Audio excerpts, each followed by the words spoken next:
The first knock didn't sound like a hand. It sounded like something trying to remember how hands worked. I was awake when it happened, staring at the dark curve of the Volkswagen ceiling, listening to the woods breathe around me. That's the thing about Hocking Hills at night. It doesn't go quiet. It exhales. Wind through hemlock needles, distant water slipping over rock, the low, almost subsonic movement of things you never see. I'd been camping long enough to know the difference between silence and waiting, and that night the forest was doing the latter. My name is Ethan Rowe. I was 36 that fall, born and raised in western Pennsylvania, the kind of guy who trusted maps more than people and routines more than instincts. I'd driven my 1987 Volkswagen Westfalia, cream-colored, patched with rust freckles and old stickers, down into southeastern Ohio to clear my head. Hocking Hills had always felt safe to me, familiar, predictable, trails well-marked, campsites spaced just far enough apart to feel private without being isolated. That illusion mattered more to me than I realized at the time. I'd parked in a primitive campground loop, Site 14, tucked near a stand of trees that leaned inward like they were listening. The temperature had dropped faster than expected. October does that, one moment crisp, the next biting. I remember the smell inside the van, propane, old upholstery, damp wool from my jacket, comfort smells, controlled smells, the kind you cling to when the outside world starts feeling too large. The knock came again, 3 beats, slow, heavy, too deliberate. I held my breath, waiting for the follow-up sound that would make it make sense, boots on gravel, a voice calling out, laughter from someone lost or drunk. Nothing, just footsteps. They started at the rear of the van. Crunch, pause, crunch. Gravel shifting under weight that didn't hurry and didn't hesitate. Whoever or whatever was walking knew exactly how fast it wanted to go. The steps traced the perimeter of my campsite, a wide circle staying just beyond the reach of the lantern glow bleeding through my curtains. I told myself it was another camper, a ranger, someone messing around. I told myself a lot of things in those first seconds because denial is quieter than panic. I reached for my phone. No signal. Of course, the footsteps stopped near the driver's side door. The knock came again, closer now, higher up on the metal. Not a fist. Knuckles don't land that flat. This was the full surface of something pressing and striking, testing the resonance, feeling the hollow echo of the van's body. I whispered, "Hello?" and hated how small my voice sounded inside my own skull. No answer, just breathing. Not loud, not raspy, but present. Close enough that I could hear the wetness of it, the subtle hitch between inhale and exhale like a lung that didn't quite work right. My skin tightened. Every camping rule I'd ever followed started arguing with itself. Don't open the door, don't antagonize, make noise, stay silent, turn on the lights, don't reveal yourself. The breathing moved away. Footsteps resumed, circling again, unbroken. The rhythm didn't change when it passed behind the van, where the ground sloped downward and the leaves were thicker. Whoever it was adjusted automatically, like they'd walked this exact loop before. Like this wasn't their first time measuring the shape of a vehicle with sound. I thought about my father then. He used to take me camping in a pop-up when I was a kid, back when I thought the woods were friendly by default. He'd always say, if something feels wrong, it probably is, but don't let fear decide for you. That advice had gotten tangled in my head over the years, twisted into a habit of second-guessing myself. Fear, I told myself, was just adrenaline misfiring. Imagination filling gaps. The knock came again, harder. The van shuddered slightly. I sat up, heart punching against my ribs, and reached under the bench seat where I kept a tire iron.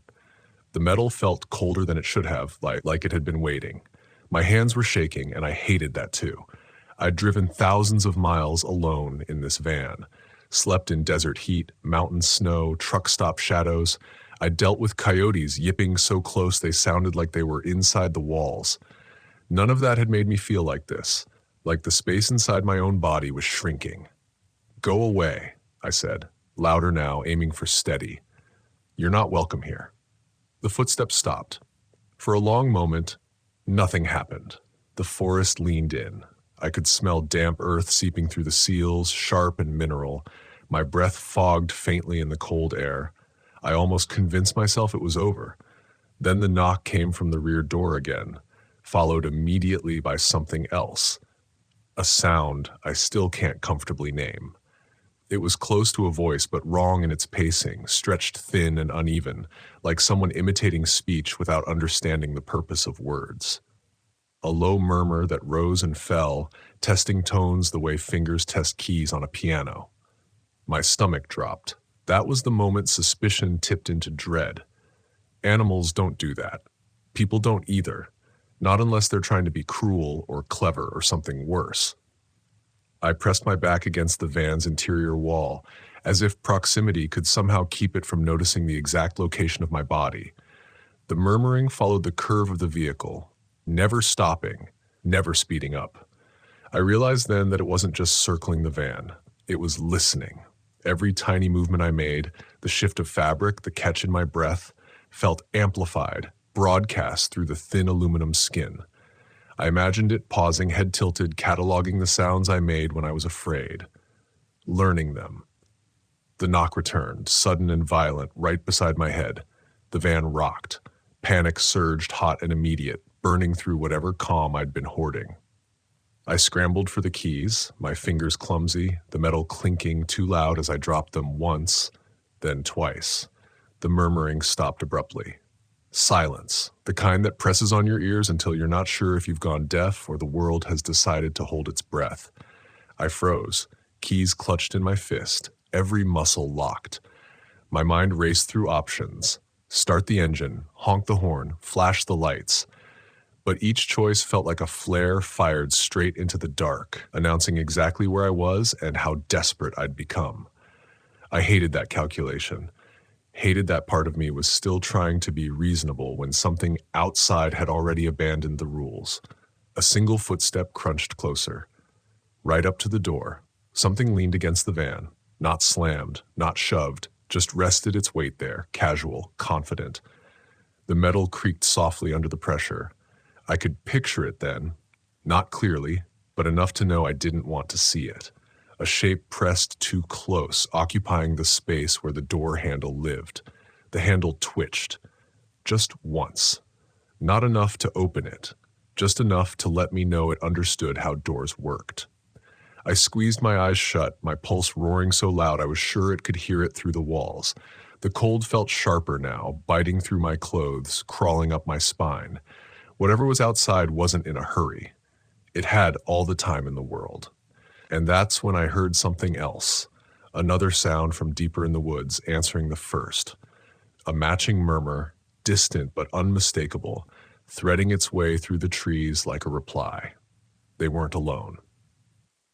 The second sound didn't come closer. It came around. It moved through the trees in a slow arc, parallel to the campsite loop, like something pacing from the outside, while the first presence held its ground against the van. The two sounds never overlapped, never collided. They stayed distinct, deliberate, coordinated in a way that made my chest feel tight. This wasn't chaos. This was structure. The weight against the door shifted. The metal sighed softly, a sound I'd heard 1,000 times in windstorms and parking lots, but never like this, never paired with intention. I realized then that I was no longer being tested. I was being weighted out. I turned the key in the ignition as slowly as I could, praying the click wouldn't echo. The dashboard lights flared to life, red and amber needles snapping awake, spilling color through the curtains. Instantly, the pressure against the door lifted. Footsteps retreated 2 paces, then stopped. I didn't start the engine. I just sat there, hands locked on the wheel, heart pounding so hard it made my vision pulse. The forest beyond the glass remained stubbornly dark, the trees swallowing the weak glow. I imagined eyes just beyond the light's reach, reflecting nothing, absorbing everything. The murmuring started again, closer now, layered with something that sounded almost like impatience. Not anger, not excitement, more like disappointment. As if I'd broken a rhythm they'd expected me to follow. I flicked on the headlights. The beams cut through the campsite, slicing across picnic tables, fire rings, tree trunks. Nothing stood in front of the van. No silhouettes, no shadows where they shouldn't be. Just emptiness arranged too neatly like a stage between acts. The second sound in the woods stopped. At the same time, something struck the rear of the van, hard. The impact threw me forward, seatbelt biting into my chest. The sound wasn't a knock anymore. It was a full-body hit, metal groaning in protest. Adrenaline erased hesitation. I twisted the key fully and the engine roared to life, loud and defiant in the quiet loop. That's when the footsteps changed. They ran, not away, from everywhere. Gravel exploded under frantic movement, circling faster than before, too fast, footsteps multiplying, overlapping, converging. I slammed the van into gear, tires spinning uselessly for a second before catching. As I lurched forward, something slapped against the passenger side window, leaving a smear that flashed pale in the headlights before disappearing into the dark. I didn't look back.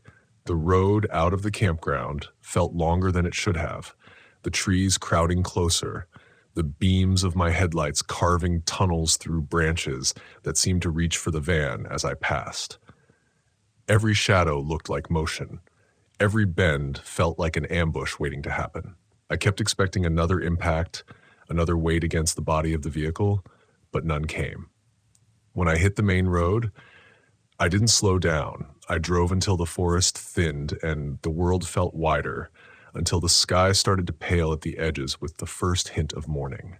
I pulled into a gas station just outside Logan, Ohio, parked under harsh fluorescent lights, and sat there shaking until my hands remembered how to be still. I didn't call the police. I didn't report anything to the Park Service. I told myself there was nothing to report.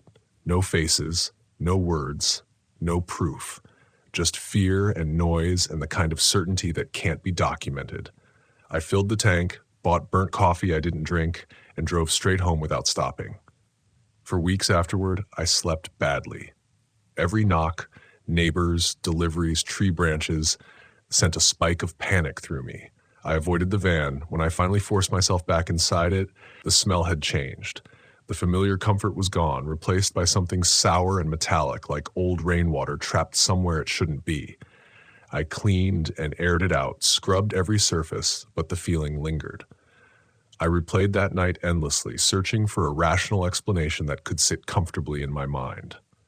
Drunk campers? Unlikely. Too coordinated, too patient.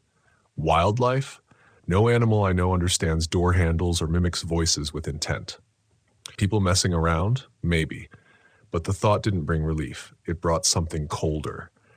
Because if it was people, then they knew exactly how vulnerable I was. I went back to camping eventually, not right away. Months later, different states, busier campgrounds.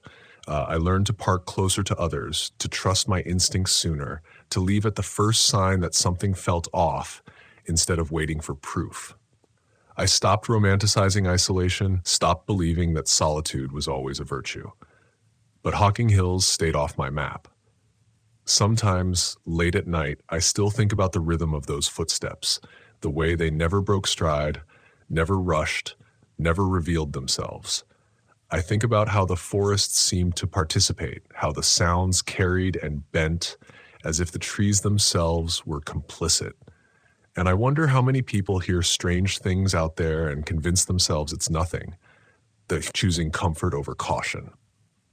I learned something that night, something I carry with me into every quiet place now. Fear isn't always a warning of danger. Sometimes it's recognition. Sometimes it's your body understanding a pattern your mind hasn't caught up to yet. Whatever knocked on my van didn't need to come inside to leave a mark.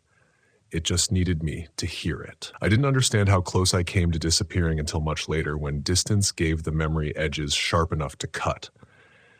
In the days after that night, I told myself I'd escaped because I acted fast, because I'd been experienced, because the van started. Those explanations were comforting, mechanical, controllable. They let me believe the outcome had been earned. But the truth crept in slowly, like damp through a wall. I didn't leave when things first felt wrong. I stayed because I wanted the night to make sense. And that hesitation, that need for certainty, almost kept me there. I went back over the timeline obsessively. The first knock, the circling, the murmuring, the moment the handle moved. Each of those was a door I could have walked through by leaving. Each one I ignored because I didn't want to feel foolish. I didn't want to be the guy who panicked over nothing, who packed up and ran because the woods made noise. Pride dressed up as reason, that's a dangerous disguise. What unsettled me most wasn't the fear itself. It was how methodical it felt. Nothing rushed, nothing chaotic. The way those sounds positioned themselves around me suggested familiarity, not curiosity. Like the campsite was a known variable. Like the van was just another shape they understood how to interact with. That realization hollowed me out in a way adrenaline never could. I started researching incidents around Hocking Hills, quietly, half expecting to find something that would explain it all away. Missing hikers, late-night disturbances, reports filed and forgotten. I didn't find anything definitive. Just fragments, forum posts, comments buried under trail reviews, people mentioning knocks, footsteps, voices that weren't quite right, most brushed off, most unanswered. The absence of confirmation didn't bring relief. It made the experience feel bigger, less contained, like the forest didn't need a record to keep doing what it does. I noticed changes in myself after that. Not dramatic ones, subtle shifts. I began listening more closely to places, not just looking at them. The way sound carries differently when something is wrong. The way air feels heavier when you're being watched. Not in a supernatural sense, but in a deeply animal one. I stopped assuming that fear was an overreaction. I started treating it like data. On later trips, I'd catch myself packing up at dusk for reasons I couldn't articulate. A smell that didn't belong, a silence that felt arranged. Once, in a campground in West Virginia, I heard footsteps pacing my site after midnight. I didn't wait. I didn't argue with myself. I drove until sunrise. Nothing followed me. Maybe nothing would have anyway. But I slept afterward. That mattered. The van changed too, or maybe my relationship to it did. It stopped being a sanctuary and became a vessel, something that could move me out of danger if I let it. I reinforced the locks, installed brighter exterior lights. I stopped parking with my back to the woods. Practical changes, sure, but underneath them was a deeper shift. I no longer believed the wilderness owed me peace just because I sought it respectfully. Nature isn't malicious, but it isn't moral either. That night in Ohio taught me that the line between solitude and vulnerability is thinner than we like to admit. We talk about getting away from people as if people are the only threat worth measuring. We forget that isolation doesn't just remove danger, it removes witnesses, removes interruption, removes the pressure for whatever is out there to behave. Sometimes when I'm alone in the van and the wind moves just right, I think about the patience of those footsteps, how they never rushed me, how they let my own hesitation do the work. I think about how close I was to opening that door just to make it stop, to impose meaning on the noise, to force the night to resolve itself into something understandable. That's the part that still scares me. Because if I had opened that door, it wouldn't have been because I was brave.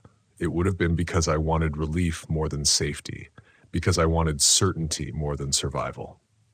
And whatever was out there knew that. It played the long game, confident that eventually curiosity or pride or exhaustion would push me into a mistake. I don't know what stood outside my van at 2:18 a.m. I don't know how many there were or how long they'd been there before I noticed. I don't know if they moved on to the next campsite after I left, or if they simply melted back into the woods, content with the night as it was. What I do know is this: the forest doesn't always announce danger with teeth and claws. Sometimes it knocks. Sometimes it waits. Sometimes it listens for the moment you decide that your fear needs an explanation before it deserves action. If you camp long enough, you learn how to read weather, terrain, animal signs. But the hardest skill, the one no guidebook really teaches, is knowing when to trust the quiet voice inside you that says, "This is not the place to stay." That voice saved me. Not because it told me what was out there, but because it told me I didn't need to find out. Even now, years later, I can still hear that first knock if I think about it too long. Not the sound itself, but the intention behind it. The sense of something reaching out from the dark, not to break in, but to see how I'd respond, to see whether I understood the rules of the night as well as it did. I did, just barely. And every time I turn the key in the ignition and feel the engine come alive beneath me, I remember how thin the margin was between leaving and becoming another unanswered question whispered through the trees. Some knocks aren't meant to be answered. Some are warnings, and some are invitations you survive only by refusing. The first thing I felt wasn't fear, it was the sudden, inexplicable certainty that I was not alone, even though every logical part of me insisted the road ahead was empty. My name is Ethan Caldwell. I was 36 that summer, and I had convinced myself that solitude was the purest form of rest. That belief was the reason I was driving my old Volkswagen camper, sun-faded orange, engine humming like a tired animal, through Mohican State Park just before midnight, chasing the last fragments of quiet after a long stretch of work, noise, and human expectation.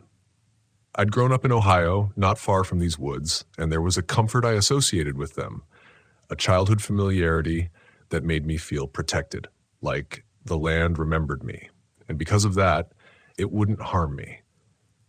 That assumption would follow me like a bad decision for the rest of the night. I'd spent the day hiking near Clear Fork Gorge, the heat clinging to my skin even as the sun dropped low. By the time I returned to the campground, the air had changed. July nights in Mohican have a way of cooling fast, not with relief, but with pressure, like the temperature is being lowered deliberately, as if something wants you alert. I remember noticing how quiet it was. Not peaceful quiet, withholding quiet. Crickets cut off mid-song, wind stopped touching the leaves. Even the river nearby seemed to pull its sound inward. I told myself it was late. I told myself wildlife sleeps too. Denial comes easily when you're tired and alone. The Volkswagen smelled faintly of warm vinyl and old pine cleaner, a scent I'd come to associate with safety. I turned the key, headlights spilling forward in a dull cone as I rolled along the narrow park road toward the covered bridge. That bridge had always fascinated me, an old wooden span tucked into the forest like a secret. During the day, it was charming. At night, it was a throat. A dark, rectangular mouth waiting to swallow headlights and spit them out dimmer on the other side. I wasn't planning to cross it. I just wanted to drive by, loop back to my site, and sleep. That was when the unease sharpened. It came as a tightening in my chest, subtle at first, like my lungs had forgotten their rhythm. My hands felt too warm on the steering wheel. I slowed without meaning to. The road dipped slightly and my headlights rose and caught something inside the bridge. Not a shape, a figure. Tall, too tall to be standing comfortably under the beams. It was centered in the bridge, framed by the wooden ribs, motionless. The headlights washed over it, and my brain scrambled for an explanation before fear could take hold. A park ranger, a hiker, someone messing around. But none of those explanations explained the way it stood. It wasn't relaxed. It wasn't leaning or shifting its weight. It was upright in a way that felt practiced, like stillness was its default state. I remember whispering no under my breath, not as a refusal, but as a correction, as if I could tell my own senses they were mistaken. The headlights flickered. Just once. A brief stutter in the electrical system I'd ignored for years, and when the lights steadied again, the bridge was empty. I slammed the brakes so hard the camper lurched, dishes rattling behind me. My heart didn't race. It thudded, slow and heavy, like it was trying to break free. I stared into the bridge, waiting for the figure to reappear, for laughter, for movement, for anything that would make sense. Nothing. The wood inside the bridge looked old and dry, the planks pale in the artificial light. No shadows where a person might have ducked, no sound of footsteps retreating, just emptiness. I should have driven away. That thought arrived fully formed, complete with urgency. Turn around, go back to the campground, lock the doors, Let morning erase whatever this was. Instead, I put the camper in park. Curiosity doesn't feel reckless when it's dressed as reason. I told myself the flicker had spooked me, that my eyes had played tricks, that if there had been someone there would be evidence. I stepped out into the night, the door sliding shut with a metallic finality that echoed too far into the trees. The air smelled damp now, heavy with earth and something sour underneath, like mud disturbed after a long rest. My flashlight felt inadequate the moment I turned it on, its beam thin and apologetic. As I approached the bridge, my footsteps sounded wrong, too loud. Each crunch of gravel seemed to announce me. The wooden entrance loomed closer, the darkness inside swallowing the beam of my flashlight after a few feet. Then I saw the footprints. They were pressed into the mud just inside the bridge, deep and clear, like whoever or whatever had made them hadn't been in a hurry. Bare footprints, long, narrow. The toes sank deeper than the heel as if the weight distribution was off. I crouched, ignoring the way my knees protested, and held the light closer. The mud was wet, fresh. The prints led toward the center of the bridge, and then they stopped, not faded, not scattered. Stopped. I followed them with the light, my stomach tightening as the beam reached the last impression. Beyond it, the mud was untouched. No scuff marks, no indication of a turn or a jump or a step onto dry wood. It was as if the thing that made them had simply ceased to occupy space. A chill crept up my spine, then not from the cold, but from the sudden, overwhelming awareness of my own breathing. Too loud, too fast. I straightened and swept the flashlight around, forcing myself to check the corners, the beams overhead, the gaps between planks. That was when I heard it. A sound behind me. Not footsteps, not movement through brush, a breath. Close enough that I could feel it change the temperature at the back of my neck. Every muscle in my body locked. The flashlight trembled in my hand, the beam jittering across the wood. I didn't turn around, not because I was brave, but because some ancient instinct told me that whatever was behind me was paying attention to how still I could be. The smell intensified. Wet earth and something metallic like old water left in a rusted container. I wanted to speak, to call out, to name myself into existence. But my voice stayed trapped in my chest. The breath came again, slower this time, deliberate. And then, impossibly, it sounded like it was smiling. I don't know how long I stood there, frozen in that doorway between instinct and denial, but the night seemed to stretch itself thin, like time had learned how to hold its breath. The sound behind me didn't repeat. That was somehow worse. Silence returned in layers, heavy and deliberate, pressing against my ears until I could hear my own pulse ticking like a countdown.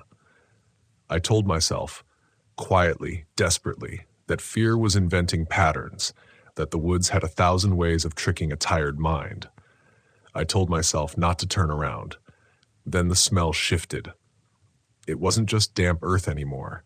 There was a sharpness to it now, something old and organic, like wet leather left too long in the dark. My stomach rolled. The bridge suddenly felt narrower, the wooden ribs curving inward as if they'd been bent that way on purpose, designed to make a man feel smaller the deeper he went. I took a step forward. The boards creaked beneath my boot, the sound exploding in the enclosed space. Nothing answered it. No movement, no echo of another step. Just the bridge swallowing the noise whole. I forced myself to turn. The flashlight beam swung wide, cutting through the darkness behind me, and landed on nothing. Empty road. Trees standing still. My Volkswagen parked exactly where I'd left it, dull orange skin reflecting back at me like a lifeline I was already letting drift too far away. Relief hit hard, almost dizzying. I laughed under my breath, the sound brittle and wrong. "Get it together," I whispered, as if the night could hear reason. That was when I noticed the footprints had changed. They hadn't moved. They had multiplied. More impressions had appeared beside the original set, overlapping, angled slightly inward, as if whatever made them had shifted its stance. The mud around them looked disturbed now, smeared in places where something had dragged lightly, testing its balance. I hadn't heard it move. My skin prickled, every nerve screaming the same word, leave. Instead, I stepped further into the bridge. I wish I could say there was a heroic reason for that decision. There wasn't. It was stubbornness, pride, the quiet shame of being a grown man afraid of shadows in a place I'd loved since childhood. I told myself that fear only wins if you feed it, and I walked forward like I was proving something, to the woods, to myself, to whatever memory of courage I thought I still owned. Halfway in, the temperature dropped. Not gradually, not naturally.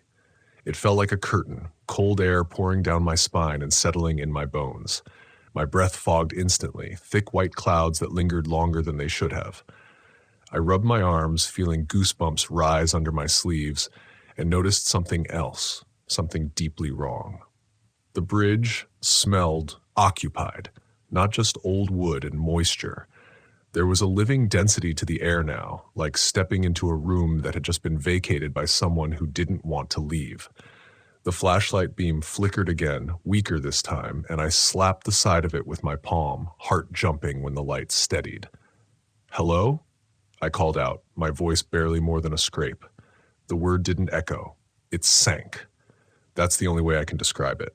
The sound seemed to fall straight down, absorbed by the dark beneath the bridge, leaving the air above me unnaturally still. My chest tightened, panic creeping in now, hot and insistent.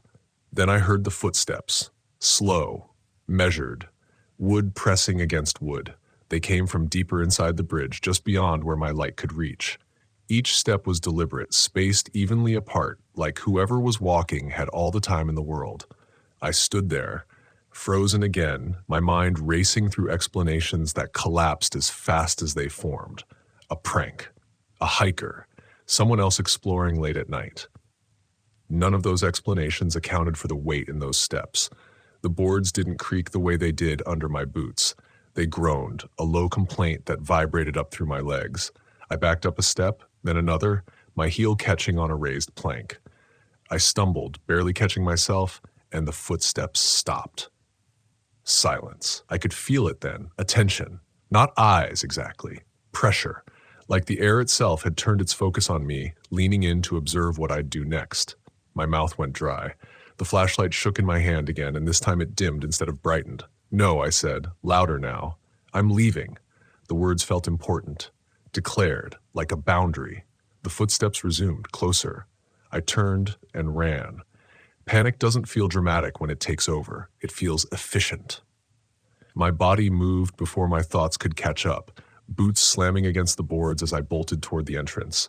The bridge seemed longer now, the exit impossibly far away, my camper's silhouette shrinking instead of growing. Behind me, the footsteps accelerated, not running, not chasing, but matching my pace with an uncanny precision. Every step I took was answered, perfectly timed, like a mirror with a delay of half a second. The flashlight died. Darkness swallowed me whole. I shouted then, a raw, instinctive sound ripped from somewhere deep in my chest. My foot slipped, and I went down hard, shoulder slamming into the planks, pain flaring bright and sharp. I scrambled, hands sliding over damp wood, splinters biting into my palms. The footsteps stopped again. I lay there, gasping, heart hammering so violently it felt like it might tear me apart. The dark pressed close, absolute and suffocating. I could hear my own breathing, ragged and uneven. And then I felt it, a shift in the air above me. Not movement, presence. Something loomed just out of reach, close enough that the cold intensified, seeping into my skin. I squeezed my eyes shut, every childhood fear roaring back to life, every instinct screaming not to look. A sound drifted down toward me. Not a voice. Not quite. It was a low, wet exhale, drawn out and patient, and beneath it was something else. A faint, rhythmic creak, like wood under weight, like someone leaning in closer. I thought of my camper, the thin metal walls, the lock on the door, the illusion of safety it represented. I thought of how alone I was, how small my certainty felt now, how arrogant it had been to believe familiarity could protect me. My fingers brushed something cold and solid beside me. The flashlight. I fumbled with it, thumb slipping, breath hitching, and when the beam flared back to life, I aimed it upward without opening my eyes, bracing for something I didn't have language for. The light cut through the darkness, and for a fraction of a second, just long enough for my brain to register it, I saw the outline of a form pressed against the inside of the bridge. Not standing, clinging. Limbs bent at wrong angles, fingers splayed wide against the beams, face hidden in shadow, except for the suggestion of depth where eyes should have been. It was impossibly tall, its body folded unnaturally to fit the space, like it had learned how to bend itself to places it didn't belong. The light flickered, and it was gone. I didn't wait for proof. I didn't question what I'd seen. Adrenaline surged, drowning out pain and doubt as I scrambled to my feet and sprinted for the exit. This time, the distance collapsed. The mouth of the bridge rushed toward me, night air flooding my lungs as I burst out onto the road. I didn't look back. I threw myself into the camper, slammed the door shut, and locked it with shaking hands. The engine roared to life on the first turn of the key, headlights blazing as I peeled away from the bridge, gravel spraying behind me. In the rearview mirror, the bridge stood empty. Too empty. As I sped back toward the campground, my heart still pounding, I told myself I was safe, that whatever had happened was over, that I'd escaped. I didn't notice the muddy handprint on the side of the camper until the next morning, and I didn't understand what it meant until much later. I didn't sleep that night. Not really. I lay in the narrow bed of the Volkswagen with my shoes still on, keys clenched in my fist, listening to the campground breathe around me like something enormous pretending to be harmless. Every sound arrived distorted. A branch snapping wasn't just a branch, it was intent. The distant rush of the river sounded like movement dragging itself closer. Even the hum of the camper cooling down felt unreliable, like it might stop at the wrong moment and leave me exposed. At some point, exhaustion dragged me under in shallow fragments. Each time I drifted, I felt that pressure again, the sense of something leaning in, patient, curious. I'd jolt awake with my heart racing, convinced I could smell wet earth inside the camper, convinced I could hear wood creaking where there was no wood at all. Morning came without comfort. Sunlight filtered through the trees in pale, indifferent shafts, illuminating the campground like nothing had ever been wrong. Families packed up tents. A couple laughed while folding camp chairs. A man walked his dog past my sight, nodding at me like we shared the same reality. I stepped outside, stiff and hollow, and that's when I saw it. The handprint. It was smeared low on the side panel of the camper, fingers long and slightly curved, caked with dried mud that had cracked overnight. I stared at it for a long time, waiting for my brain to offer an explanation that didn't exist. It wasn't mine. I hadn't touched the side there. And the height was wrong. Too low for a standing adult, too angled as if whatever made it had been crouched or leaning. I wiped it away with a rag, my hands shaking despite the warmth of the sun. The mud flaked off easily, but the feeling didn't. It stayed with me as I packed up, as I drove out of Mohican State Park, as the covered bridge disappeared behind a curve in the road. I told myself it was over. That belief lasted until the following week. I was back home in my small rental outside Columbus, trying to settle into routines that suddenly felt flimsy. Sleep didn't come easily anymore. When it did, it was filled with dreams of narrow spaces and wood pressing in from all sides. I'd wake up with the sense that something had just been standing over me, watching, waiting for my eyes to open. One night, close to midnight, I heard a sound outside my bedroom window. A creak. Not the house settling. Not the wind. Wood under weight. I lay there, frozen, the memory of the bridge snapping into focus with terrifying clarity. My heart pounded as I strained to listen, every muscle locked tight. The sound came again, slower this time, followed by a faint scrape, like fingers testing a surface. I didn't move. I didn't breathe. Eventually the noise faded, dissolving back into the ordinary sounds of the neighborhood. I told myself it was nothing. A tree branch, someone passing by, my mind reaching for old fear. But the smell lingered. Damp earth, old water, leather left too long in the dark. That was when I understood the mistake I'd made. I hadn't just run from the bridge, I'd interrupted something. Over the next few days, small things began to shift. Doors I was certain I'd closed stood open. The wooden floor in the hallway creaked at night, even when I stayed perfectly still. Once, while brushing my teeth, I caught a glimpse of something tall and narrow reflected in the darkened hallway mirror behind me. Gone the instant I turned around. I stopped inviting friends over. I kept lights on at all hours. I avoided sleep the way I once avoided confrontation, pretending vigilance was control.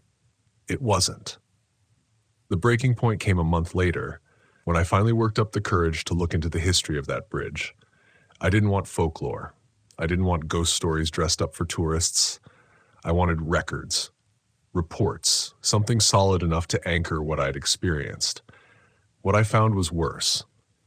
There were scattered accounts, old park ranger logs, archived local papers, forum posts buried deep enough to feel forgotten, mentions of late-night sightings, of people feeling watched, of muddy footprints that appeared and ended abruptly. One report from the early 1970s mentioned a search for a missing hiker whose last known location was near the bridge.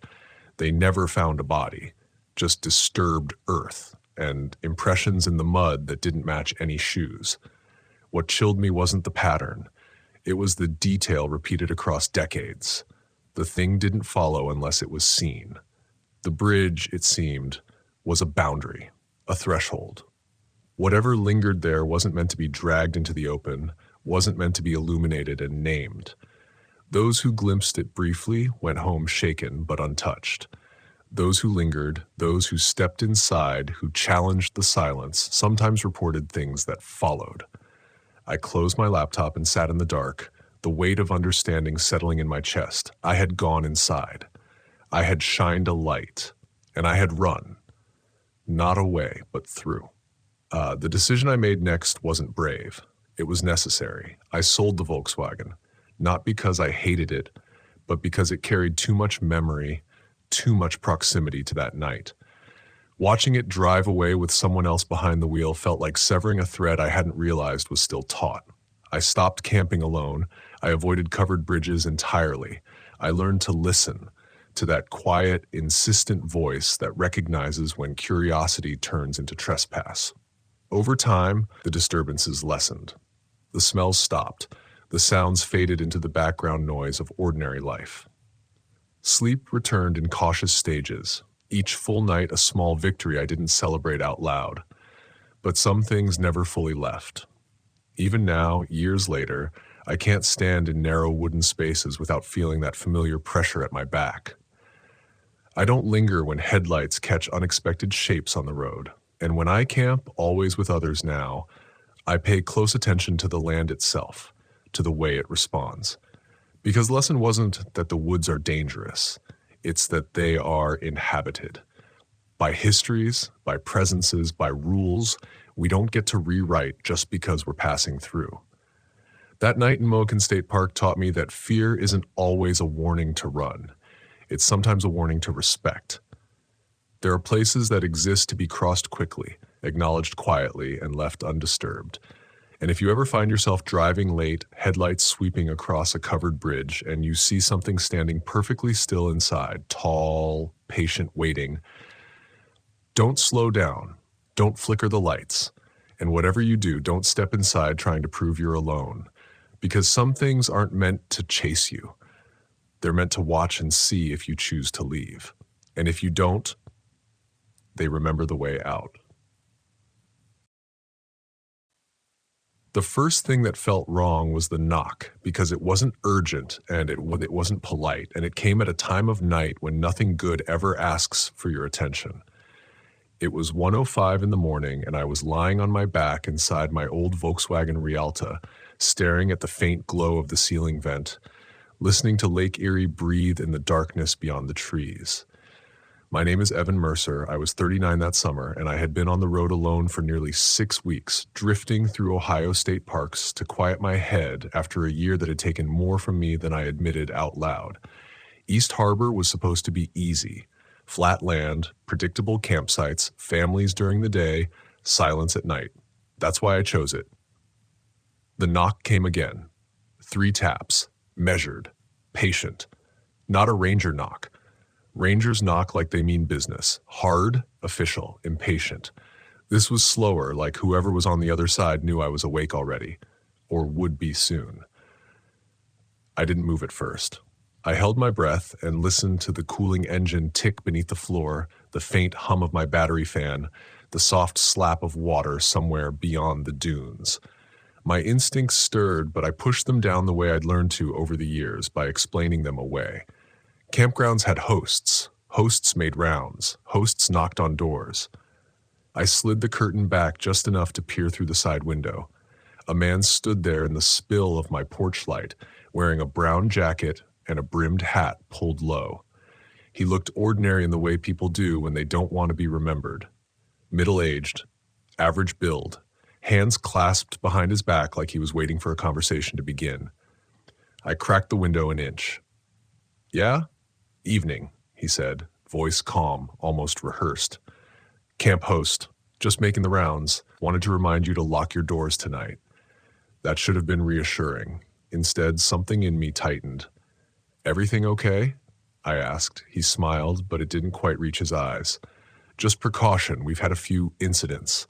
Folks forgetting themselves after dark. Best to stay inside once the sun's down. Lock up. Don't answer knocks." The irony of that statement hung between us, heavy and unspoken. I nodded. "Appreciate it." He tipped his hat, stepped back into the darkness between the trees, and vanished without another word. I sat there for a long moment, hands still resting on the window latch, heart beating just a little too fast for a harmless interaction.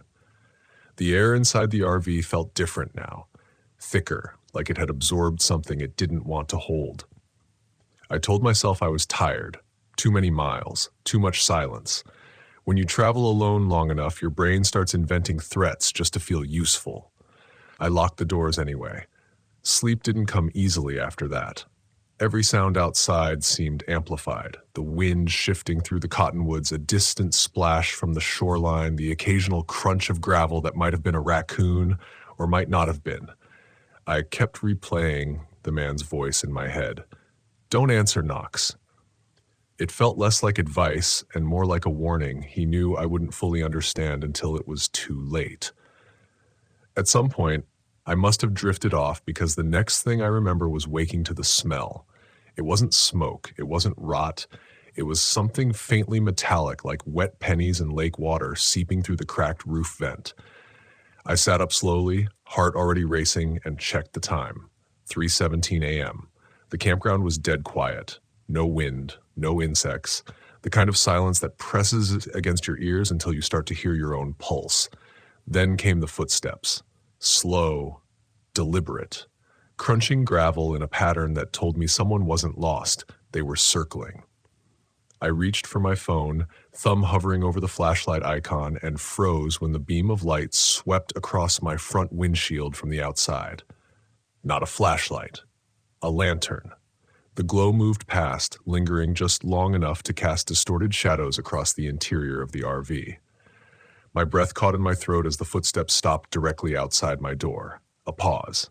Then the knock. Same rhythm, 3 taps. I didn't answer. "Sir," the voice said, closer now, lower. "It's the camp host, just checking in." My skin prickled. The voice was the same, but stripped of its earlier warmth. Flatter, like a recording played at the wrong speed. I stayed silent. Another knock, louder this time. "You need to open up," he said. "Rangers are on their way." That did it. I reached for my phone and dialed the number posted on the campground bulletin board, the ranger station. It rang longer than it should have before someone finally picked up, sounding half asleep and irritated. "East Harbor Ranger Station." "There's someone outside my RV," I whispered, eyes locked on the door. "Says he's the camp host." A pause. Papers rustling. "There's no host on duty tonight," the ranger said. The world seemed to tilt. "I met him earlier," I said. "He warned me to lock my doors." Another pause, longer this time. "Sir," the ranger said carefully, "we haven't had a host assigned to that loop since last season." The knock came again, hard enough to rattle the doorframe. The ranger's voice sharpened. "Do not open that door. Turn off your lights. Stay on the line with me." Outside, the lantern light flicked off. The darkness pressed in, absolute and suffocating, and in that blackness I realized the smell wasn't coming from the lake at all. It was coming from the man standing just inches away, breathing, waiting, knowing I finally understood what he was, and that was when he started trying the handle.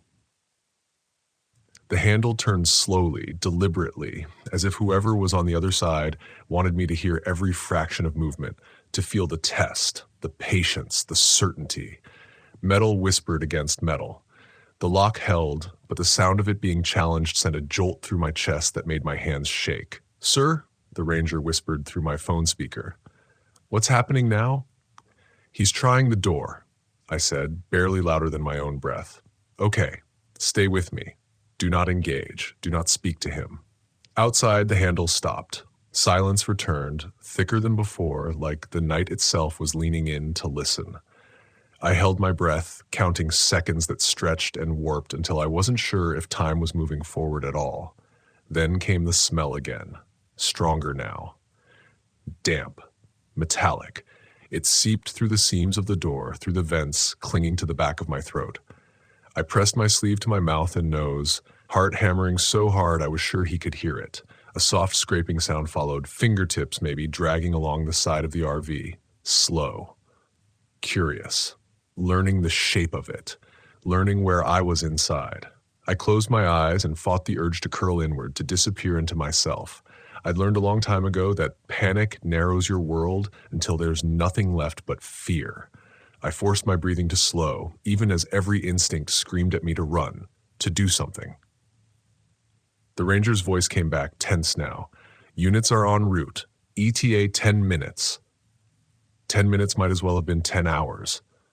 The scraping stopped near the rear of the RV by the bathroom window. I pictured his face pressed close to the glass, eyes searching for movement, for weakness. The window was small, too small for a person to fit through, but that didn't matter. Not really. Fear doesn't care about logic. Fear cares about proximity. A new sound replaced the scraping, a low humming. At first I thought it was the wind shifting through the trees, but there was no wind. The hum had a rhythm to it, uneven, almost melodic, like someone trying to remember a tune they hadn't heard in years. It vibrated through the thin walls of the Volkswagen, through the floor into my bones.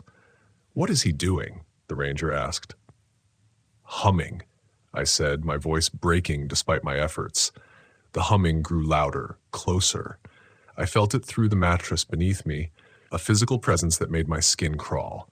My mind reached for explanations, mental illness, a drunk camper, a prank gone too far, but none of them fit the way this felt. This wasn't chaotic, it was controlled, intentional. The hum stopped abruptly. A voice replaced it, low and intimate, right beside my ear through the thin aluminum wall. "You didn't lock the back window earlier," he said. My blood ran cold. I had cracked that window earlier in the evening to let the heat escape. I was sure I had locked it before bed.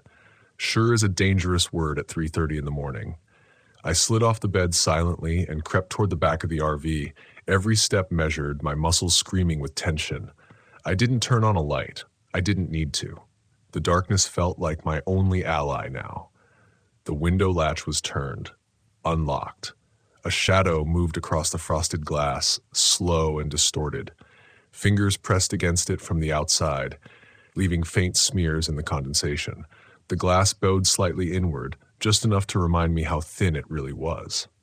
"I can help you," the voice said softly. "That's my job." I stumbled backward, nearly tripping over the edge of the dinette. My mind raced, searching for options that didn't exist. I was boxed in by trees, by darkness, by a thing that knew the layout of my RV better than it should have. The ranger's voice cut through my spiraling thoughts. "Sir, I need you to listen to me. If he gains entry, you need to exit the vehicle immediately and run toward the main road. Do you understand?" Run. Into the dark, away from the only barrier I had. Before I could respond, the window shattered. The sound was explosive, violent, shards of glass spraying inward as a hand punched through the opening, groping blindly for the latch. I screamed, couldn't stop myself, and bolted for the front of the RV. Behind me, glass crunched under shifting weight. The hum returned, louder now, distorted by excitement. I fumbled with the deadbolt, hands slick with sweat, heart threatening to burst. The door flew open and cold night air rushed in, carrying the smell of the lake and something fouler beneath it. I ran.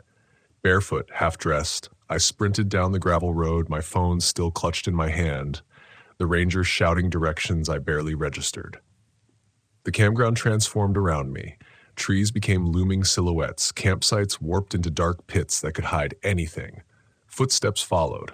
Not frantic, not rushed, measured, confident.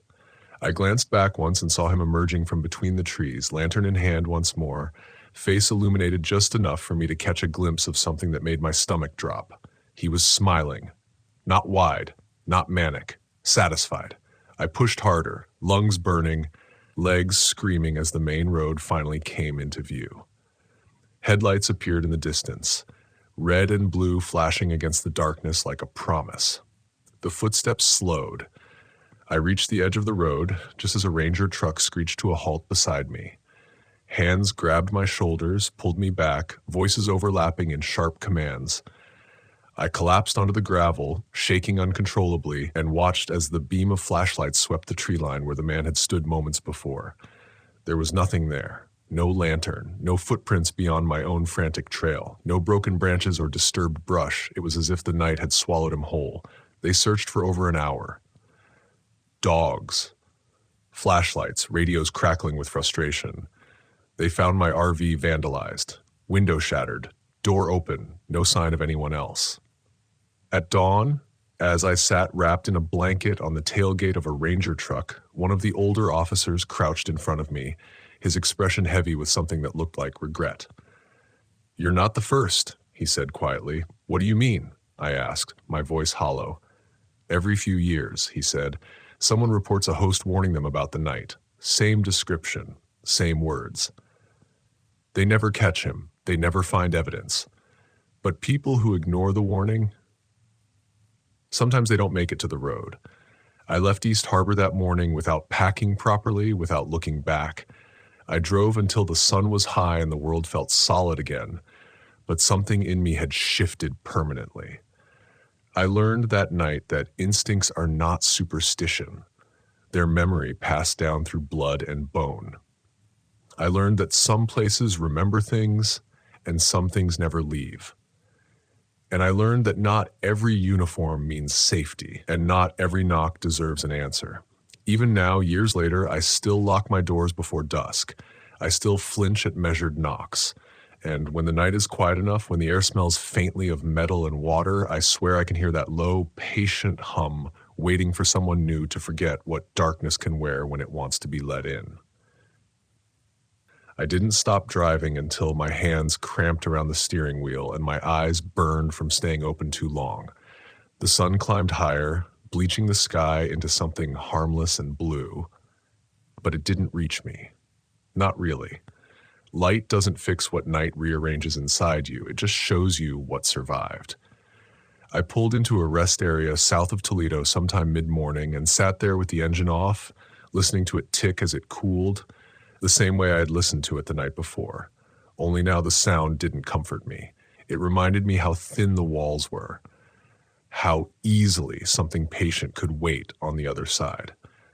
When I finally stepped out of the RV, my feet met broken glass I'd missed during the chaos. Tiny shards bit into my skin, sharp and grounding. I welcomed the pain. It reminded me I was still here, still solid, still breathing. I washed my hands in the restroom sink and watched the water swirl pink before it cleared. My reflection stared back at me from the mirror above the sink. Older than I remembered, eyes too alert, like someone who just learned the world had hidden rules and was never going to forget them. I thought about what the ranger had said. "You're not the first." That sentence stayed with me more than the fear. Fear fades. Patterns don't. I spent the rest of that day replaying every moment, every word the man had spoken, searching for something I'd missed. A slip, a clue, something that would let me file the experience away as human, explainable, containable. But the more I turned it over, the more it resisted being shaped into logic. He knew the layout of my RV. He knew the back window. He knew when I'd locked the doors and when I hadn't. And he knew exactly how to sound like help. That realization followed me for months. I kept traveling because stopping felt worse than moving. I stuck to larger campgrounds at first, places with crowds and noise and clearly marked ranger stations. I told myself I was being cautious, not afraid. But every night, as the campground settled into its familiar rhythm, laughter fading, generators shutting down, the last doors slamming, I felt that same tightening in my chest. Quiet unease became my baseline. Any knock after dark sent adrenaline flooding through me. I stopped answering altogether, even during daylight, even when I could see families and kids and dogs through the window. Trust had become conditional, and conditions felt fragile. One evening in Indiana, weeks later, I caught myself sitting upright in bed, fully dressed, keys in my pocket, shoes on, listening to footsteps that turned out to be nothing more than wind dragging a branch across gravel. That was the moment I understood the cost. The thing at East Harbor hadn't just tried to get inside my RV. It had followed me out. Not physically, psychologically. It had rewired the way I interpreted the world after dark. Every shadow leaned a little closer. Every silence felt deliberate. And the smell, God, the smell, metallic, damp. Sometimes I'd catch a phantom hint of it near lakes or rivers, and my stomach would flip before my mind could intervene.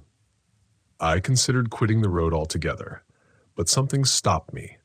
Not stubbornness, not pride, anger.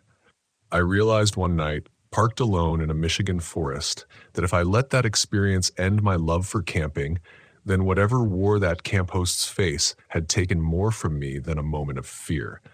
It had taken my sense of belonging in places that were supposed to be shared. So I stayed.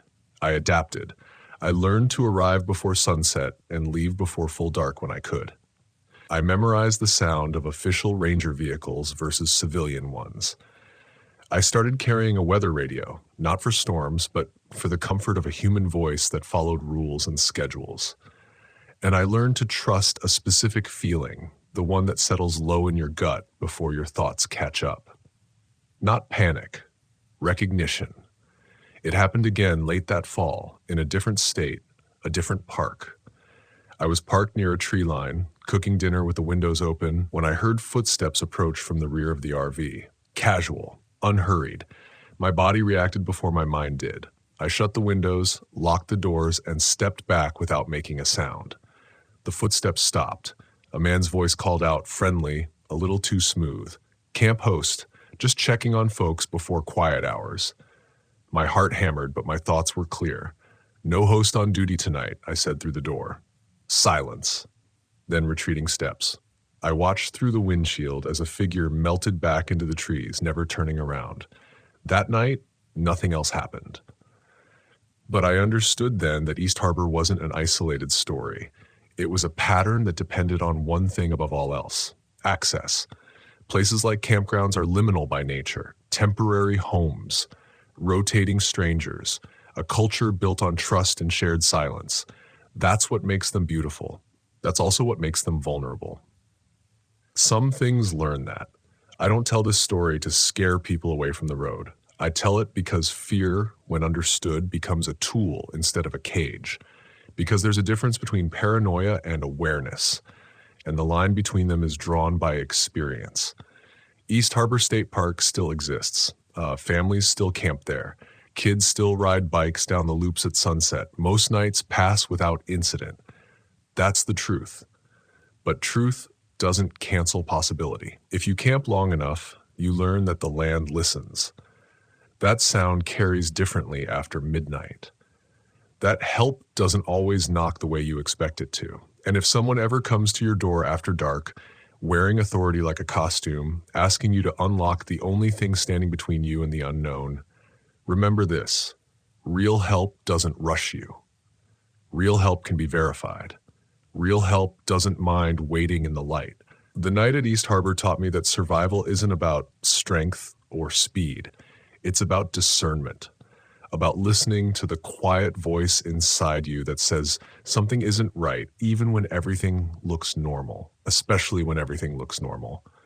because some of the most dangerous things don't announce themselves with violence. They arrive calmly, patiently, knocking 3 times, telling you they're there to keep you safe, and they're counting on you to believe them. End of part 3. If you want, I can now rewrite this story for maximum YouTube retention pacing, adapt it into a multi-episode series format, or create a second story with a different sensory focus, sound, smell, cold, isolation, to pair with this one. Just tell me how you'd like to proceed. The sound didn't wake me all at once. It crept into my dreams first, dragging its nails along the edge of my mind before it ever touched the waking world. My name is Ethan Calder. I was 39 years old that fall, and I had convinced myself I was past being afraid of the dark. I'd grown up in Ohio, camped most of my life along the Midwest lakes, and spent the last 7 years traveling solo in a weathered white Volkswagen Rialta I'd converted myself. RV camping wasn't a hobby to me, it was how I breathed. Quiet places, empty roads, state parks in the off-season when families were gone and the land could finally exhale. Maumee Bay State Park was supposed to be easy, familiar, safe. I'd camped there twice before, always early fall, always peaceful. The lake had a way of flattening your thoughts, smoothing out the noise inside your skull. That night, September 2018, the campground was half empty. A few distant rigs, no kids, no campfires, just wind off Lake Erie and the low, constant movement of water somewhere beyond the trees. I parked close to the shoreline, backed into a spot where the ground dipped slightly toward the reeds.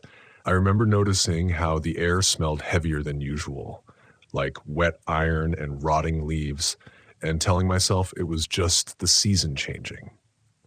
Autumn always brought strange smells, strange sounds too. I fell asleep around midnight with the windows cracked, the RV gently rocking as the wind rolled in off the lake. No music, no fan, just the natural hush of the park. I like it that way. Silence shows you what you're actually carrying inside. At 3:32 a.m., something scraped the underside of my RV. Not a thump, not a bump, a slow, dragging sound like fingernails testing metal, long, deliberate. The kind of sound that suggests patience. At first, my half-asleep mind tried to protect me. Raccoon, I thought. Maybe a deer nudged the undercarriage. Even the wind can make metal complain if it's cold enough. I lay still, eyes open in the dark, listening. The sound came again, longer this time, a pull from front to back, as if something underneath was learning the shape of my vehicle by touch. My chest tightened, but I didn't move. Years of solo camping had taught me a dangerous habit. Rationalize first, react later. Panic wastes energy. Panic gets you hurt. That's what I'd always told myself. Then it paused. The silence that followed felt worse than the sound. The RV creaked softly as it settled. Somewhere outside, water lapped against the shore. No footsteps, no animal snorts, just waiting. I told myself, stay still, Ethan. If it's an animal, movement will scare it off. If it's nothing, you'll feel stupid in the morning and laugh about it over coffee. The scraping resumed, sharper now, faster, back and forth like something adjusting its grip. I could feel faint vibrations through the floor beneath my bare feet. That was when I noticed the smell. It seeped in through the cracked window. Sharp, organic, wrong. Not lake water, not leaves. Something sour and animal, like wet fur left too long in a closed space. It made the back of my throat tighten. I reached slowly for my phone on the nightstand, keeping my movements shallow, controlled. The screen lit up the RV interior in cold blue light, and for a moment I hated myself for it. Light makes you visible. Light announces you. 3:32 a.m., no notifications, no signal. Of course. The scraping stopped again, this time closer to the center of the RV, directly beneath me. I held my breath, listening so hard my ears rang. That's when I heard it. Not scratching, not scraping, but pressure. A subtle lift, then a release, as if something was testing the weight of the vehicle, feeling how much resistance it would give. My thoughts scattered. Animals don't do that. Animals don't measure. I slid out of bed slowly, every muscle tight, and stepped into the narrow aisle. The floor felt colder than it should have. I crouched, pressing my palm against the vinyl, trying to sense movement beneath. Another scrape, short, aggressive, ran diagonally under the RV, ending near the rear axle. A surge of adrenaline flooded my chest. I wanted to shout, to stomp, to reclaim space with noise, but something in me resisted. A quieter instinct whispered that noise might invite something worse, that whatever was under there already knew I was inside. I grabbed the flashlight from the driver's seat and flicked it on without opening the door. The beam cut through the front windshield, illuminating empty trees and pale fog rolling low across the campground. No movement, no eyes reflecting back. Just trunks and shadow. The sound came again, slower now, like it was circling. My mind kept reaching for explanations. Beaver, dog, large raccoon, but none of them fit the patience of the movement, the intention, the way it stopped whenever I shifted, as if listening back. The RV shuddered slightly, not from impact, but from something pulling away. Then came a sound I will never forget. A wet, dragging exhale, right beneath the floor, close enough that I felt it through the soles of my feet. I stumbled backward, heart hammering so hard it felt like it might crack my ribs. I didn't think anymore. Thinking was done. Instinct took over. I slammed the overhead light on. Nothing happened. No scrambling. No retreat. Just stillness. I stood there shaking, the RV filled with harsh yellow light, feeling ridiculous and terrified at the same time. Minutes passed. 5, 10, I don't know. My sense of time collapsed inward, every second stretched thin. Eventually, I convinced myself it was gone. Whatever it was, the silence returned, thick but ordinary. My breathing slowed. My hands stopped shaking. I didn't sleep again that night. At dawn, when the sky finally softened from black to gray, I stepped outside with a flashlight and a growing sense of dread I couldn't name yet. The air was colder than it should have been, heavy with lake fog. Everything smelled metallic. I crouched beside the RV and aimed the light underneath. That's when I saw the grooves, deep, long, carved into the dirt beneath the vehicle, running from the front axle toward the back. Not random, not frantic. Parallel lines, spaced evenly, as if made by something dragging the same points of contact again and again. They didn't stop at the rear. They continued past the RV toward the lake. I followed them, my stomach tightening with every step, until they reached the shoreline. And that's where they ended, abruptly, cleanly, as if whatever made them had simply entered the water. I stood at the edge of Lake Erie long after the sun crested the tree line, staring at where the grooves vanished into wet sand, trying to convince myself that daylight should make things clearer. It didn't. Morning at Maumee Bay felt wrong in a way I couldn't articulate. The fog didn't lift the way it usually did. It just thinned enough to let the lake show its dull gray skin. The water was unnaturally calm, flat like a sheet of tarnished metal. No birds. No distant engines. Even the wind had gone quiet, as if the park itself was holding its breath. I crouched near the shoreline, careful not to step into the last impressions in the sand. Up close, the marks were worse. Each groove was deeper than I'd realized, pressed hard enough to displace stones and cut into packed earth. They weren't claw marks in the way you imagine animal tracks. They were too uniform, too controlled. Whatever made them had dragged something rigid. Bone, maybe, or hardened limbs, without slipping. I told myself to stop, to turn around. Curiosity has killed more campers than bears ever have, but there was a heavier force keeping me there. A need to understand. A refusal to let fear write the ending. I followed the shoreline a few yards in either direction, scanning for prints, disturbances, anything that explained how something could move from solid ground into deep water without leaving a trace. There was nothing, just smooth sand and reeds bent gently toward the lake. Behind me, the campground began to wake. A door slammed somewhere. A generator coughed to life. Ordinary sounds returned, and with them embarrassment crept in. Daylight has a way of making fear feel childish. Back at the RV, I inspected the undercarriage more closely. Fresh scrape marks glinted faintly along the metal supports. Not rust, not old damage. The edges were clean, raw, recent. I packed up faster than I ever had before. No breakfast, no coffee. I didn't want to be there another minute. As I coiled the power cable, an older man from a nearby site wandered over, mug in hand. Mid-60s, maybe? Local. Rough night? He asked casually. I hesitated. I don't usually tell strangers about things that scare me, but something in his tone, neutral, almost knowing, made me answer. Did you hear anything last night? I asked. He took a slow sip, eyes drifting toward the lake. Hear things all the time out here. That scratch under my rig? I pressed. His jaw tightened almost imperceptibly. You park near the water? I nodded. He exhaled through his nose. Park ranger usually tells folks not to do that. Why? He shrugged.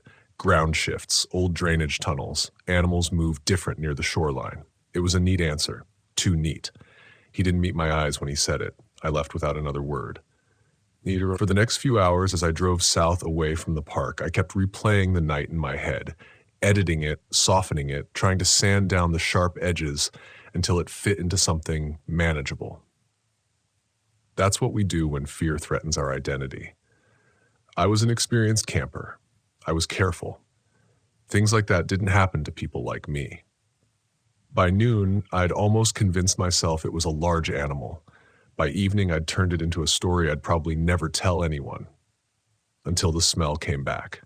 I stopped that night at a rest area off I-75, planning to sleep a few hours before pushing on. The lot was half full, mostly truckers. Safe enough. Predictable. I crawled into bed just after midnight, exhausted, mind finally quiet. Sometime later, I don't know when, I woke to the faintest vibration beneath the RV.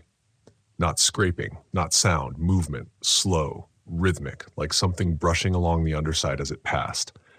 My heart rate spiked instantly, fear detonating without warning this time. No denial, no rationalization. I held my breath and listened. There it was again. A faint drag, a pause, then the unmistakable sound of water dripping onto pavement. I stayed frozen, staring at the ceiling, every nerve screaming to move and warning me not to at the same time. The smell returned too, wet, sour lake cold, so strong it made my eyes burn. This wasn't Maumee Bay. This wasn't coincidence. The movement stopped near the rear of the RV. I heard a soft thud, like weight settling. Then nothing. I didn't turn on the lights. I didn't reach for my phone. I lay there until dawn bled into the sky through the windshield, my body aching from tension. When I finally stepped outside, the pavement beneath the RV was damp. Not oil, not condensation. A narrow trail of water led away from the vehicle, stretching across the lot toward a drainage ditch at the far edge of the rest area. No footprints, just drag marks. That was the moment denial finally collapsed. I left again, hands shaking on the wheel, understanding settling into my bones with awful clarity. Whatever I'd encountered at the lake hadn't stayed there, and whatever it was drawn to the RV itself, to the space beneath, the shelter, the boundary between inside and out. Over the following weeks, I scoured forums, talked to other campers, asked careful questions without revealing too much. Most people laughed. A few changed the subject. One woman, camping solo in Michigan, went quiet when I described the sound. Did it stop when you turned the lights on? She asked. Yes, I said. Mine too. She didn't elaborate. She didn't need to. I stopped parking near water after that. I started checking under the RV before sleeping. I sealed gaps I'd never worried about before. Precautions I told myself were practical, but really were rituals meant to keep fear at bay. And it worked. Mostly. But some nights, when the wind hits just right and the lake smell sneaks back into the air, I wake up convinced I can feel the floor flex beneath me, as if something below is remembering the shape of my RV. Measuring again. Waiting for the moment I make the same mistake twice. Because the lesson I learned at Maumee Bay isn't about animals or parks or even the lake. It's this. Nature doesn't need to chase you to follow you. Sometimes all it takes is noticing where you choose to rest and where you choose to ignore your instincts. And once something has learned the sound of your sleep above it, silence becomes the most terrifying thing of all. I sold the Volkswagen Rialta 6 months later, not because it was damaged, not because it failed me mechanically. The engine still purred, The cabinets still rattled the same way on uneven roads. From the outside, it was the same RV I'd trusted with my life for years, but it no longer felt empty. That realization didn't arrive all at once. It crept in slowly, the way fear does when it's learned patience. At first, it was just a reluctance to sleep deeply. Then it became a habit of keeping the lights on longer than necessary. Then it turned into listening, always listening, for sounds that didn't belong to me. I kept traveling after Maumee Bay. I told myself stopping would mean letting the fear win. I stayed inland, desert parks, high plains, places far from water, places that should have felt safe. But the environment had shifted roles. It wasn't just scenery anymore. It watched me back. In November, I camped outside Badlands National Park. Dry ground, no lakes, no marshes. The cold cut sharp through the air, freezing breath the moment it left your mouth. I parked on gravel, checked the underside twice, and slept with my boots on. At 2:11 a.m., I felt it. Not a sound this time. Pressure. A subtle upward push beneath the floor, right under the narrow aisle where I stood when I cooked. My eyes snapped open, heart already racing before my brain could catch up. The RV didn't shake, it didn't creak, it simply responded, as if something underneath was testing how much give there was. I didn't move. I counted my breaths. 1, 2, 3. The pressure eased, then returned, slightly farther back. I knew in that moment that whatever this was didn't need water. The lake hadn't been its home. It had been a doorway, a place where it could disappear cleanly without whizzes. My chest tightened with a new kind of fear, heavier than panic, responsibility. I thought about how many people park their RVs without thinking about what's beneath them. How many families sleep inches above ground they've never inspected.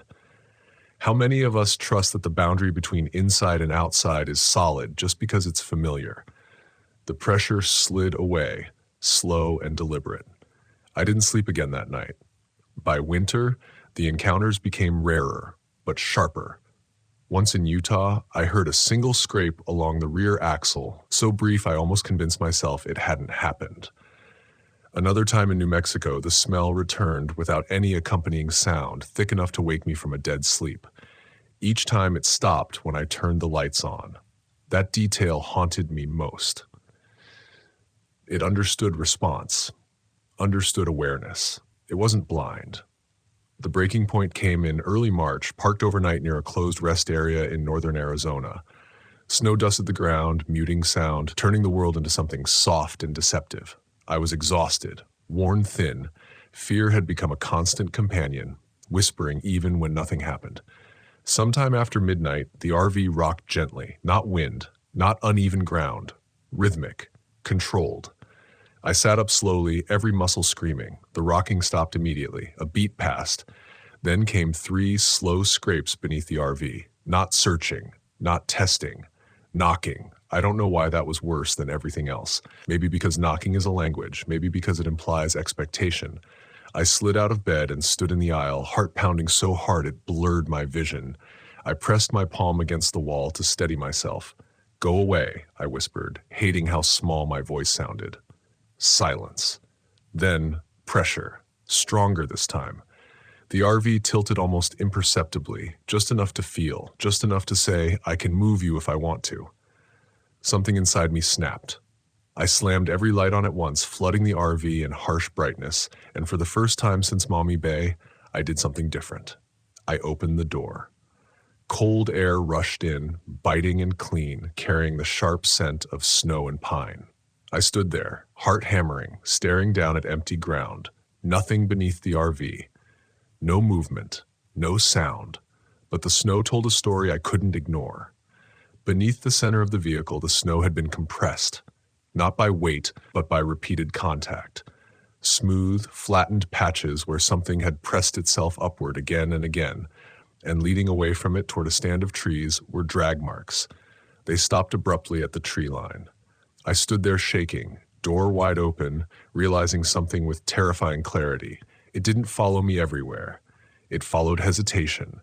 It followed the moments when I ignored instinct in favor of comfort, when I chose convenience over awareness, when I trusted routine more than my own body's warnings.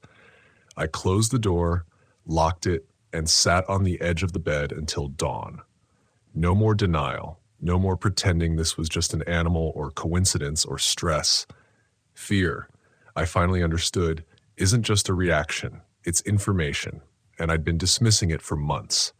I sold the RV to a dealership outside Flagstaff, didn't tell them why, just signed the papers, handed over the keys, and walked away without looking back. As I drove off in a rental car, relief washed over me, thin, fragile, but real.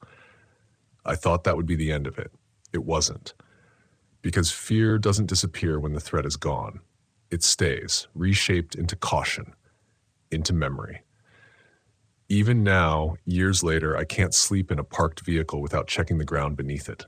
I avoid lakes at night, I trust my instincts faster, I listen harder, and sometimes when I lie awake in a quiet room, I swear I can feel the faintest vibration through the floor, as if something, somewhere, is remembering the shape of the space I used to occupy, waiting for me to forget again. That's the lesson Mommy Bay taught me. The wilderness doesn't always roar. Sometimes it whispers, sometimes it tests, and sometimes it waits for you to decide whether you'll listen, or whether you'll learn the hard way that the ground beneath you is never as empty as it seems. Would you like me to continue with another story in this series, or refine this one further for pacing, intensity, or YouTube voiceover performance before moving on?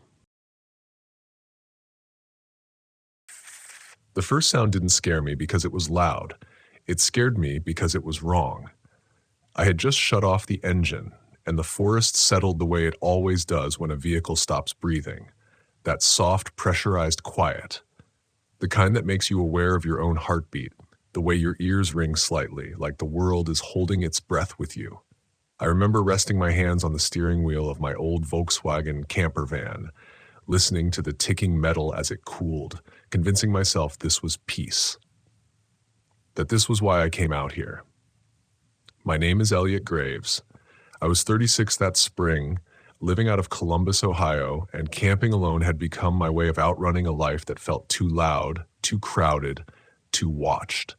Wayne National Forest was familiar territory, close enough to feel safe, remote enough to feel forgotten.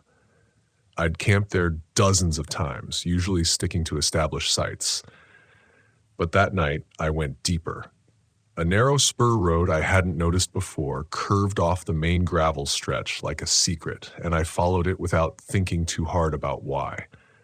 I told myself it was instinct. Later, I'd realize it was avoidance. The campsite wasn't marked, just a clearing pressed into the trees, barely wide enough for the van, the ground soft with pine needles and old leaves that smelled like damp paper and iron. No fire ring, no signpost. That should have been the first clue. Instead, I killed the headlights and let the darkness swallow me. That's when I heard it. A long, wavering sound drifted through the trees. Not mechanical, not an animal I recognized. It rose and fell like breath pulled through a cracked flute. Somewhere between a siren and a voice, stretched thin and mournful, like it was calling out to something that had already left. I froze, hand still on the light switch. The sound faded after a few seconds, dissolving into the forest like mist.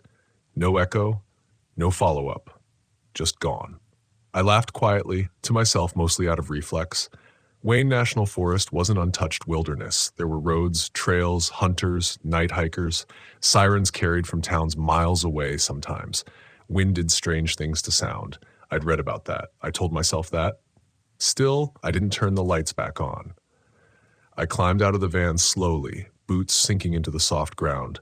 The air felt colder than it should have for May, heavy with moisture. When I inhaled, there was a faint smell underneath the pine, something sour, like stagnant water or old metal. I stood there, listening, scanning the tree line. Nothing moved. No insects, no owls, just the faint rustle of leaves shifting in a breeze I couldn't feel on my skin. I sat up quickly, too quickly. I didn't bother with the awning. Didn't unpack the chair, just locked the van, slid the side door shut, and climbed inside. The interior felt smaller than usual, the ceiling lower. I cracked the roof vent and lay back on the narrow bed, staring up at the dark. At 12:47 a.m., the sound came back. This time, it was closer. It slid through the trees like a blade through fabric, slow, deliberate, rising in pitch until it made my teeth ache. I sat up, heart hammering, and realized something that made my stomach tighten. The sound was clearer now, less distorted, as if whatever was making it had stepped out of the deeper forest and into the open. I reached for the light switch. The moment the interior lights flicked on, the sound cut off. Not faded, not trailed away. Stopped. I held my breath, listening. Nothing answered. The forest didn't resume. It stayed muted, like someone had pressed pause. That's when the unease really took hold. Not fear, unease. The kind that creeps under your skin and makes you question your own reactions. I told myself it was coincidence. Sound travels weird at night. My brain was filling in gaps. I lay back down, lights on, eyes open, counting my breaths. Minutes passed, maybe more. My shoulders loosened. The van felt solid again, familiar. I reached up and turned the lights off. The siren wailed immediately, louder, sharper. Close enough now that I could hear a tremor in it, like strain, like effort. I slammed the lights back on, pulse roaring in my ears. Silence snapped back into place so fast it felt physical, like pressure popping in my skull. My mouth was dry, my palms slick. That pattern repeated itself 3 times before I stopped pretending it was nothing. Lights off, sound on. Lights on, sound gone. It wasn't reacting to noise. I hadn't moved, hadn't spoken. Just light. That's when suspicion edged its way in, pushing past denial.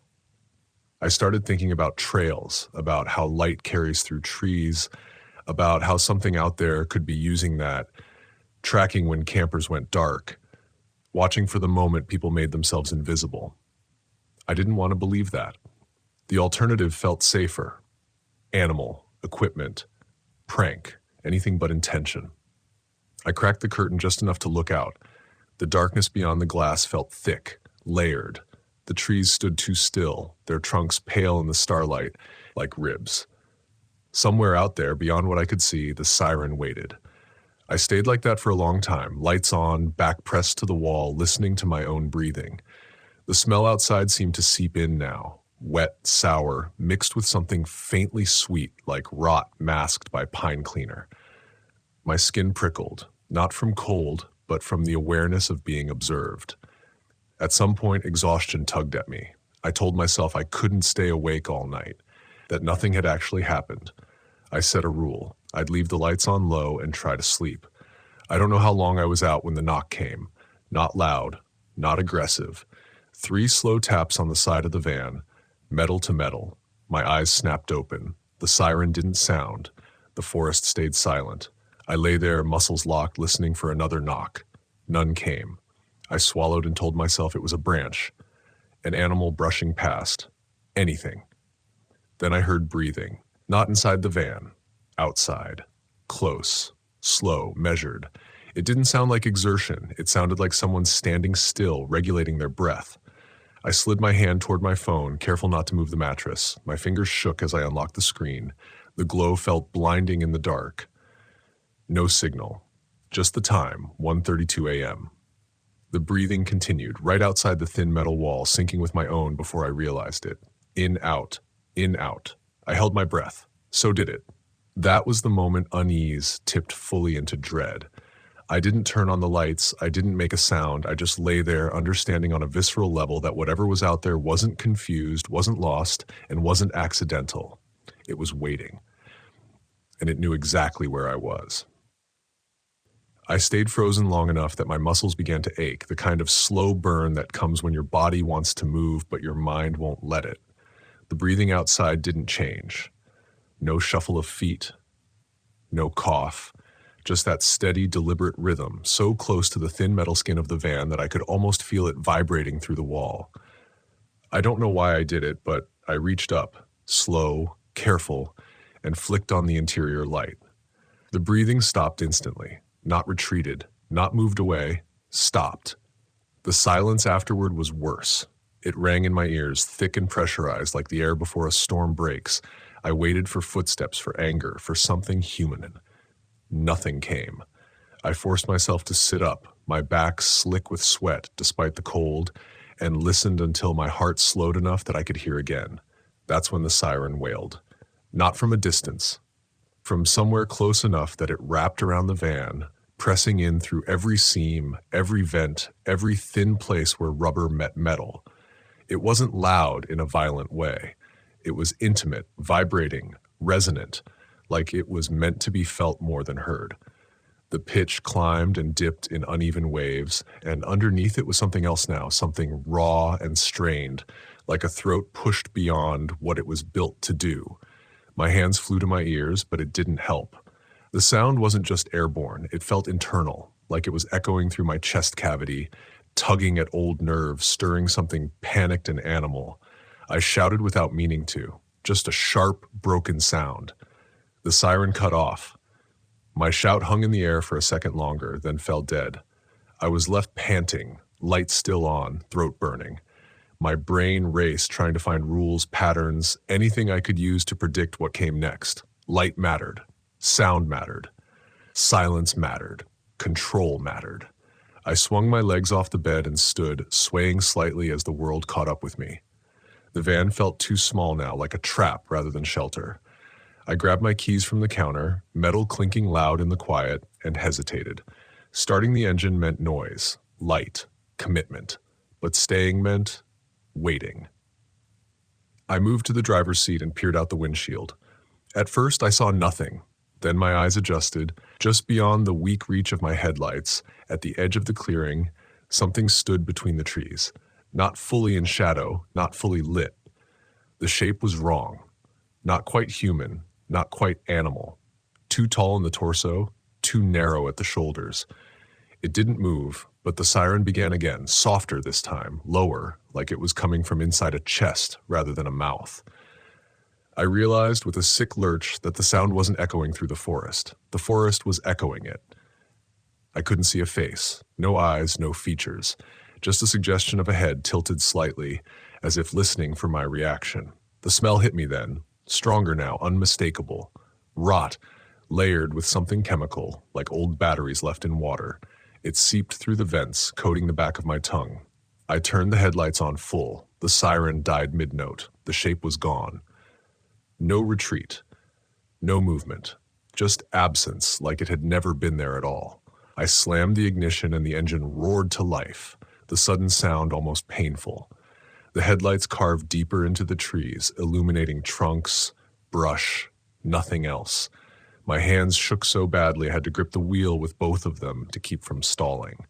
I threw the van into reverse. The tires spun for a second in the soft earth before catching, the whole vehicle lurching back. Branches scraped along the sides as I turned too sharply, heart pounding hard enough to blur my vision. I didn't bother checking mirrors. I just drove, following the narrow spur road back toward what I hoped was the main path.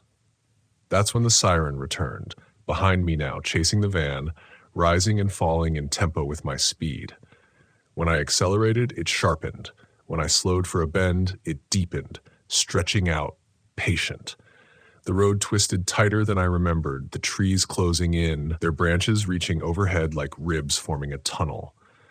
My headlights bounced wildly, shadows jerking across the windshield. The siren wasn't coming from a single point anymore. It felt like it was everywhere, left, right, above, slipping through the woods faster than anything should have been able to move. Then ahead of me I saw lights. Red, white, blinking. A trailhead parking lot. Relief hit me so hard I almost cried. I slammed the brakes, skidding onto the gravel, the siren cutting off the instant the van crossed into the open space. The sudden quiet was deafening. I sat there, engine idling, chest heaving, staring at the empty lot like it was a mirage. There were no other vehicles, no ranger truck, no late-night hikers. Just a sign, half lit by my headlights. Greenville Trail, 2.4 miles. I didn't turn the engine off. I didn't step outside. I just sat there, waiting for the siren to return. It didn't. I drove out of the forest without stopping, tires humming on pavement, hands still trembling hours later when the sky began to lighten with false dawn. I told myself I'd imagined parts of it. That fear had stitched separate events into one story. That exhaustion had done the rest. But weeks later, curiosity gnawed at me. Against my better judgment, I searched for reports, forums, anything about Wayne National Forest at night, I found hikers talking about strange sounds on the trails. Sirens, they called them, though no one could agree on what they were. Some said it only happened when camps went dark. Others said lights chased it away. One post stuck with me. Old. Buried. Written by someone who claimed to work seasonal maintenance. Whatever it is, they wrote, it doesn't like being seen, but it really doesn't like being ignored. I don't camp alone anymore. I don't turn off my lights completely, even when I should.